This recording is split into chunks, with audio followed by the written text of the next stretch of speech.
उठाया है और कोठले को उठाने के बाद अपने सर पर रखा है और सर पर रख करके जब निकलने लगे तो गुलाम ने कहा, अमीरुल मोमिनीन आप इसे न ले जाएं, ये आप मुझे दे दें, मैं इसे लेकर के चलता हूँ। हज़रत अमीरुल मोमिनीन इरशाद फरमाते हैं, ज़ालिका बिमा कसबत अयदीहिम अल कुरान अल करीम, अल्लाह ने कुरान में फरमाया जो तुम अपने हाथ से करोगे उसका बदला तुम्हें दिया जाएगा, यानी तुम्हारा अमाल जैसा होगा वैसे तुम्हें बदला दिया जाएगा, जैसे तुम्हारे अमाल होंगे वैसे तुम्हें सिला दिया जाएगा। हज़रत उमर कहते हैं, मेरे गुलाम अगर तू इस बोझ को लेने के लिए तैयार है तो क्या क़यामत के दिन मेरी नेकियां और मेरे बुरे अफ़आल को लेने के लिए तैयार होगा? वो गुलाम पीछे हो गया। वो क़यामत का दिन हौलनाक होगा। लिउम्मिही व अबीही व साहिबतिही व बनीही लिकुल्लि इम्रिइन मिनहुम शाअनुन युग़नीहि वजुहू यौमइज़िन मुस्फ़रा ज़ाहिकतुन मुस्तबशिरा। वो क़यामत का दिन ऐसा हौलनाक दिन होगा वो कोई किसी की मदद न करेगा। एक भाई से भागेगा, एक माँ अपने बेटे से भागेगी, एक बेटा अपने बाप को देखकर भागेगा, तो आपका गुलाम पीछे हट जाता है। तो उमर ने उस बोझ को उठाया है और अपने सर पर रखा है, चले है और चलने के बाद उस खातून के पास पहुंचे हैं और आपने पूरा खाना बनाया है। वो लिखता है जब आप लौटे तो जो आग शाम से को सजल नहीं थी वो आग में जाती है और आग जब पूछा के तारीख में आता है वो जनाब उमर अपने हाथों से आग लगाते हैं और लकड़ियां भीगी हुई है। हज़रत उमर फारूक आज़म अपने मुख से उस लकड़ियों में ठोक रहे हैं। ये तारीख बता रही है कि आप जब ठोकते हैं तो आपके पूरे पानी में धुएं भर जाते हैं। आज भी आपको मिलेंगे इंसाफ करने वाले, आज भी आपको मिलेंगे हुकूमत करने वाले। अगर 5 साल का कोई प्रधान बन जाता है तो अपने खानदान वालों का चेहरा हराम कर देता है। अगर आज के जमाने में कोई मुख्तेदार बन जाता है, अगर अध्यक्ष बन जाता है तो वो समझता है मुझसे बड़ा ताकतवर कोई नहीं है। एक विधायक बन जाता है तो समझता है मुझसे बड़ा कोई ताकतवर नहीं है। एक एमएलए बन जाता है तो समझता है मुझसे बड़ा कोई ताकतवर नहीं है। लेकिन जरा हमें तो उमर को 22 लाख मुरब्बा मील पे हुकूमत कर रहा है, जिसका नाम सुनकर वो कैसर किसरा के बादशाह होके दिलदार जाया करते थे, वो उमर है अपने सर पर रख करके खाना लेकर के जा रहा है और बच्चों को खिलाया है। यही वजह है कि अहले यूरोप के एक आदमी ने कहा था, हज़रत उमर अगर 6 महीना और जिंदा होते, अगर 6 महीना और हुकूमत हज़रत उमर की होती तो इस रूह के ज़मीन पर हम जहां से मुस्तफा के पैसा रखने वाले मौजूद होते। इसलिए हज़रत उमर ने इंसाफ को जिंदा किया है। हज़रत उमर ने इंसाफ को पसंद किया है और आपने इंसाफ का ऐसा नमूना पेश किया है वो गोया आपने बच्चों को खाना खिलाया है और खाना खिलाने के बाद उससे इजाजत तलब की है। ये तो उस खातिन ने कहा मैं उमर को माफ नहीं करोगे, इसलिए कि उमर का दौर खिलाफत है और मेरे बच्चे उमर के दौर खिलाफत में प्यासे भूखे थे। तो उमर कहते हैं उमर को माफ कर दो, उसकी जिम्मेदारियां बहुत है, उसके पास काम बहुत हो सकता है, लेकिन तुम्हारे पास उसकी मदद न पहुंची है। वो तो उसने कहा उस खातून ने आने वाले साहिब की इतना क्यों इल्तिमास कर रहे हो, क्या तुम्हारा उमर रिश्तेदार है? तो उमर मुस्कुराते हैं और मुस्कुराने के बाद कहते हैं खातून वो तू जिस उमर की शिकायत की बात कर रही है वो कोई और नहीं उमर तेरे सामने है। वो तो उस खातून ने देखा वो तो उसके अंदर एक हैरानी कैफियत हो गई और वो समझ गई, वो डर गई क्योंकि मैंने तो अमीरुल मोमिनीन पे इल्जाम लगाया मगर मेरे उमर ने उसे दिलासा दिया और कहा जिस चीज की जरूरत हो वो बैतुल माल में चले आओ तुम यहाँ से अपनी जरूरत पूरी करो। वो हज़रत उमर फारूक आज़म है वो जिन्होंने फौजी छावों का इंतजाम किया, वो उमर फारूक आज़म है वो जिन्होंने बाजारों का इंतजाम किया, वो उमर फारूक आज़म है वो जिन्होंने कचहरी और तहसील और अदालत का वो फैसला कायम किया। आज हमारे मुल्क हिंदुस्तान में जिसे हम डेमोक्रेसी कहते हैं यानी संविधान जिसे कहते हैं इसकी तालीम को वो सबसे पहले हज़रत उमर ने कायम किया था। ये कचहरियाँ जो नजर आती है, ये पुलिस चौकी जो नजर आती है ये हज़रत उमर की कारकर्दगी है। और जो पेंशन यानी जो मरने के बाद आदमी के घर वालों को पेंशन दी जाती है, रिटायरमेंट होने के बाद जो पेंशन दी जाती है इसको नाफिज करने वाले उमर की जात है। उमर फारूक आज़म रज़ी अल्लाह ताला अन्हु वो ऐसे सहाबी है जिनके बारे में नबी पाक सल्लल्लाहु अलैहि वसल्लम ने फरमाया था कि सारी खसलतें उमर के अंदर है।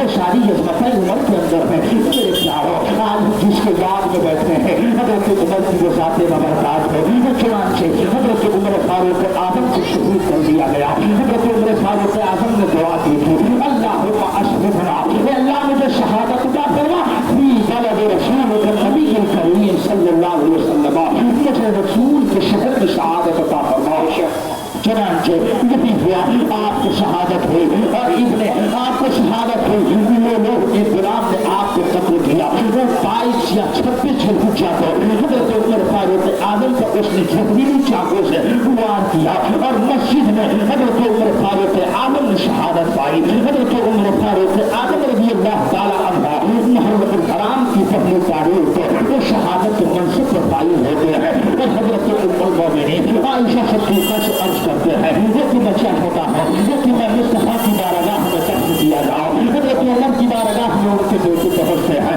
اور حضرت عائشہ سے دریافت کرتے ہیں یہ کہ میرے باپ کی تمنا یہ ہے میرے باپ کی خواہش یہ ہے یہ کہ میں نبی کے پہلے میں دفن کیا جاؤں میں ابو بکر کے پہلے میں دفن کیا جاؤں اللہ اکبر حضرت عائشہ کہتی ہے یہ زمین تو میں نے اپنے لیے خاص کر رکھا تھا لیکن اب عمر کی بات ہے تو میں اجازت دیتی ہوں وہ چنانچہ جناب عمر کو نبی کے پہلے میں دفن کر دیا گیا ایک حدیث یاد آ جا رہی ہے بخاری شریف کی حدیث ہے اللہ کے نبی ارشاد فرماتے ہیں جامع الترمذی کے اندر یہ حدیث ہے 7273 نمبر حدیث ہے صفحہ نمبر غالباً 385 ہے اللہ کے حبیب ارشاد فرماتے ہیں ہر نبی کے 2 وزیر ہوتے ہیں یہ 2 وزیر زمین پر ہوتے ہیں 2 وزیر آسمان پہ ہوتے ہیں اللہ کے نبی نے فرمایا میرا زمین پر 2 وزیر ہے ایک حضرت ابو بکر کی ذات ہے ایک حضرت عمر کی ذات ہے یہی وجہ ہے کہ نبی کا مثال ہو رہا ہے وہ تو قدم نبی میں حضرت عمر کو رکھا جا رہا ہے اور قدم نبی میں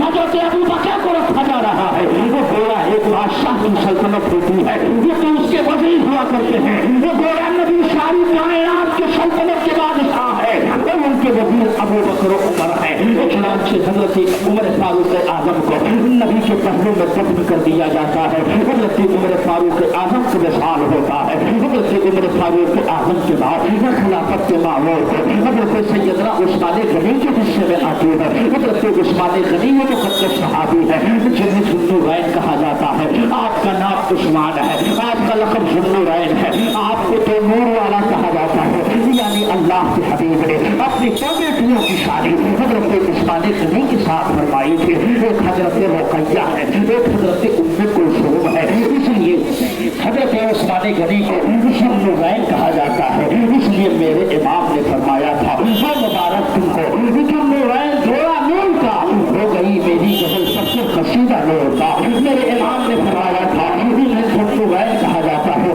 یعنی 2 نبی کی شہزادیاں حضرت عثمان غنی کی نگاہ میں آئی وہ حضرت عثمان غنی ہے کہ جن کے بارے میں قرآن کریم میں اللہ ارشاد فرماتا ہے سورہ بقرہ میں اللہ ارشاد فرماتا ہے 3 پارہ ہے آیت نمبر 176 ہے اللہ کے حبیب صلی اللہ علیہ وسلم کے سچے صحابی حضرت عثمان غنی کے بارے میں فرمایا جا رہا ہے الذین ينفقون اموالهم فی سبیل اللہ ثم لا يتبعون ما انفقوا منا ولا اذى لهم اجرهم عند ربهم ولا خوف عليهم ولا هم يحزنون یعنی وہ لوگ جنہوں نے اپنے مال کو اللہ کی راہ میں خرچ کیا الذین ينفقون اموالهم فی سبیل اللہ جنہوں نے اپنے مال کو اللہ کی راہ میں خرچ کیا ان کے لیے کیا ہے لهم اجر ان کے لیے کوئی خوف نہیں ہے اللہ ان کے لیے ان کے اجر کو تیار کر رکھا ہے یعنی انہیں کوئی خوف نہیں ہے وہ حضرت عثمان غنی رضی اللہ تعالیٰ عنہ ہے جنہوں نے جنگ اسرا کے موقع پر آپ نے 1000 اونٹ اسلام کے لیے پیش کیا تھا وہی حضرت عثمان غنی ہے جن کے دور میں رہ فتح ہوا جن کے دور میں ملک ایران فتح ہوا وہ حضرت عثمان غنی ہے جن کے دور میں بے شمار قلعے فتح ہوئے اور بے شمار ممالک فتح ہوئے وہی حضرت عثمان غنی ہے اللہ کے حبیب گھر میں تشریف فرما ہے حضرت عائشہ روایت کرتی ہے بخاری شریف کی حدیث ہے ابن ماجہ کی حدیث ہے روایت ترمذی میں حدیث موجود ہے صحیح سے تاکہ متعدد मुताबिक है ये हदीस मौजूद है। हजरत आयशा घर के अंदर तशरीफ फरमा है, मेरे नबी लेटे हुए हैं, नबी के कहवा शरीफ पिटलियों के ऊपर है, नबी के कानैन सल्लल्लाहु अलैहि वसल्लम आराम फरमा है, एक ही दरवाजे पे दस्तक होती है, मेरे नबी फरमाते हैं कौन? आवाज आई मैं अबू बकर हूँ। नबी फरमाया अबू बकर अंदर आ जाओ। हजरत अबू बकर अंदर आ गए। उसके बाद हजरत अबू बकर बात करके चले गए। उसके बाद फिर दरवाजे पर आवाज आई अल्लाह के हबीब इजाजत हो तो अंदर आओ। नबी ने फरमाया कौन से दरवाजे पर? आवाज आई उमर बिन खत्ताब हो। नबी ने फरमाया आ जाओ। हजरत उमर आए, नबी से गुफ्तगू की, हजरत उमर भी चले गए। उसके बाद फिर दरवाजे पर आवाज आई कौन? नबी ने फरमाया कौन हो? कहा मैं उस्मान जिन्नो राय हो। अल्लाह के नबी ने फरमाया ए आयशा ठहरो। हजरत उस्मान गनी को जब हजरत उस्मान गनी ने फरमाया कि मैं हो, तो मेरे नबी ने फरमाया ए आयशा ठहरो। हजरत नबी करीम सल्लल्लाहु अलैहि वसल्लम के कहने पर हजरत आयशा ठहर जाते हैं। मेरे नबी खड़े होते हैं और खड़े होने के बाद अपने पसंद को सही करते हैं और सही करने के बाद अदब के साथ बैठ जाते हैं और शुरू को हसानियत के साथ बैठ जाते हैं, जैसे हम और आप घरों में रिलैक्स होकर के बैठते हैं, यानी इत्मीनान के साथ बैठ जाते हैं। हजरत उस्मान गनी आए और बात की है। उसके बाद हजरत उस्मान गनी चले गए। हजरत आयशा देख रही थी। जब हजरत उस्मान गनी चले गए तो मेरे आका की बारगाह में हजरत आयशा ने अर्ज किया या रसूलल्लाह फिर आकर उम्मी भाभी मेरे माँ बाप आपका कुर्बान, या रसूलल्लाह क्या इजाजत है मैं एक सवाल करना चाहती हो। जब ये पाक ने फरमाया आयशा पूछो क्या सवाल करना चाहते हो? हजरत आयशा करती है अल्लाह के हबीब मेरे बाबा अबू बकर आए तो आप मामूल के मुताबिक लेते रहे, हजरत उमर आए तो आप मामूल के मुताबिक लेते रहे, लेकिन जब हजरत उस्मान गनी आए तो आप उठ करके बैठ गए। तो मेरे आका का जवाब सुनो और हजरत उस्मान गनी की नस्बतों को खराब करो। मेरे आका फरमाते हैं आयशा उमर आए तो मैं उसी हाल में था और हजरत उमर आए अबू बकर आए तो मैं उसी हाल में था, लेकिन उस्मान आए तो मेरी पिटलियां खड़ी हुई थी, इसलिए हजरत उस्मान गनी से अल्लाह और उसका रसूल हया बोलता है, इसलिए मेरी रहमत को गवारा नहीं, लेकिन उस्मान मेरे सामने हो और मेरी पिटलियां खुली हुई हो। ये शान पे जनाब उस्मान गनी की एक जिसकी तारीफ मुस्तफा कर रहे हैं वही उस्मान गनी है जिनके बारे में मेरे मुस्तफा ने फरमाया था कि उस्मान गनी के माल को अल्लाह ने उस माल के जरिए इतनी नुसरत अता फरमाई है कि क़यामत में हजरत उस्मान गनी के माल की अदायगी अल्लाह खुद अता फरमाएगा। ऐसे नहीं गनी हुए कहा जाता है, ये ऐसे गनी है, ये ऐसे गनी है लेकिन जब उनके दीन से सवाल किया जाता है ये तो अपनी सारी दौलत है अल्लाह की राह में कुर्बान कर देते हैं। उस्मान गनी रज़ी अल्लाह तआला अन्हु है, आप थोड़ा अंदाजा लगाए हजरत उस्मान गनी है जिन्होंने तकरीबन 12 साल उन्होंने जो हुकूमत की 35 हिजरी है। हजरत सैयदना उस्मान गनी रज़ी अल्लाह तआला अन्हु का वसाल होता है और तकरीबन 23 हिजरी में हजरत उमर फारूक आजम को लोग ने मारता है, हजरत उमर को शहीद करता है। लोग है तो ये मुगीरा का गुलाम है, मुगीरा का गुलाम है, वो कारगिरी करता था यानी पढ़ी का काम करता था।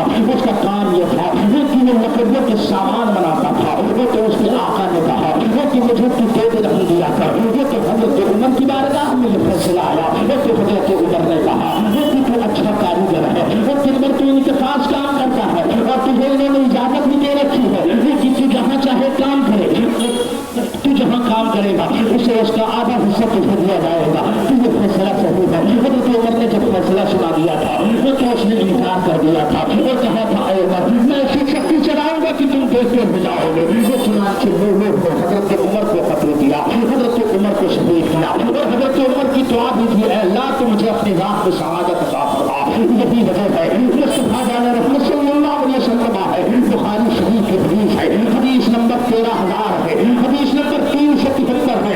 अल्लाह के हबीब सल्लल्लाहु अलैहि वसल्लम है, अल्लाह के हबीब सल्लल्लाहु अलैहि वसल्लम है एक पहाड़ पर खड़े हैं और पहाड़ पर जब खड़े हैं तो पहाड़ हिलने लगा, हिलते हिलते अल्लाह के नबी मुस्कुराते हैं और मुस्कुराने के बाद फरमाते हैं पहाड़ तो क्यों हिल रहा है?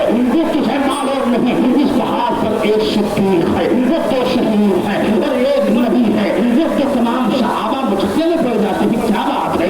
अल्लाह के हबीब फरमाते एक सिद्दीक है, ये तारीख बता रही है, हदीस के अल्फाज है वो कि उस पर हजरत उमर थे और हजरत सैयदना अबू बकर सिद्दीक थे और मेरे आका थे और हजरत उस्मान गनी थे। ये चूंकि अल्लाह के नबी ने फरमाया ऐ पहाड़ तू हिलता क्यों है, ऐ पहाड़ तू जुम्बिश क्यों कर रहा है, ठहर जा। क्या तुझे डर नहीं लगता? इसको दो शहीद है, एक सिद्दीक है, एक नबी है। यानी अल्लाह के नबी का इशारा था, मैं अल्लाह का नबी हूँ, मेरा अबू बकर सिद्दीक है और शहीद जो है एक शहीद उमर है, एक शहीद उस्मान है। अभी आपको शहीद नहीं किया गया है, ये नबी की हयात ज़ाहिरी है। आप तो फरमा रहे हैं ये ऐलान नबुव्वत के बाद तीसरे साल में आप फरमा रहे हैं। आज कुछ लोग कहते हैं जिसका नाम मोहम्मद अली है वो किसी चीज का मालिक मुख्तार है, वो तो ये कहते हैं नबी को ये नहीं मालूम, नबी को ये नहीं मालूम, नबी ये नहीं जानते, नबी वो नहीं जानते, नबी नहीं जानते हैं जो जिब्रील ने बताया है। अभी हजरत उमर की शहादत नहीं हुई है, अभी हजरत उस्मान गनी की शहादत नहीं हुई है, मगर मेरे आका पहले खबर दे रहे हैं। ये मेरायत सही सनद के साथ मौजूद है। उठाओ हदीस के अल्फाज पर, नबी ये फरमा, नबी ये पाक फरमाते हैं उसको किया जबल मैं पहाड़ ठहर जा, इस पर दो शहीद है। वो गोया नबी ने शहादत की बात की थी, आज उमर को शहीद किया जा रहा है, उस्मान को शहीद किया जा रहा है। ये तकरीबन 20 साल का अर्सा गुजर जा रहा है। नबी पहले खबर दे रहे हैं। ये नबी का इल्म गैब नहीं तो क्या है, ये नबी की ताकत नहीं तो क्या है, ये नबी की कुदरत नहीं तो क्या है, ये नबी की सलाहियत नहीं तो क्या है, ये नबी का मकाम नहीं है तो क्या है, ये नबी की असमत नहीं तो क्या है, ये नबी की रिफात नहीं तो क्या है, ये नबी की बुलंदी तो नहीं है तो क्या है। नबी के सोने की असमत वो है ये किसी नबी के पाँव पर से ये क्या दिखाए से होता अंतिम नजदी देख लो कुदरत से नारे तकबीर, नारे रिसालत, मुस्लिम इत्तेहाद कमेटी, जश्न शोहदाए करबला, उलमा अहले सुन्नत, नारे तकबीर, नारे रिसालत। शहीद बाद में हो रहे हैं, खबर मुस्तफा पहले दे रहे हैं। ये नबी का इल्म गैब नहीं तो क्या है। मैं ये कर रहा था, वक्त पूरा हो चुका है। आप हजरात बिल्कुल तैयारी कर लें, 1 मिनट के अंदर मैं तौबा करके इस्तिग़फ़ार करके अपनी जगह ले लूँगा। हज़रत सैयदना उस्मान गनी रज़ी अल्लाह ताला अन्हु 35 हिजरी में आपका इंतकाल हुआ और आज इस दुनिया से रुखसत हो गए। आज के दौर हुकूमत में बेशुमार से हुआ। अल्लाह ताला हम सबको इन तमाम सहाबा से मोहब्बत की तौफ़ीक़ अता फरमाए। कल इंशाअल्लाह हज़रत मौलाए कायनात और फ़ज़ाइल अहले बैत पर तबसरा होगा। उसके बाद आप करबला के वाक़यात समाप्त करेंगे। आप हज़रात से गुजारिश मौला हमारे बयान करने में किसी किस्म की खता या गलती हुई हो तो अल्लाह से माफ़ हो। अस्तग़फ़िरुल्लाह व अतूबु इलैह।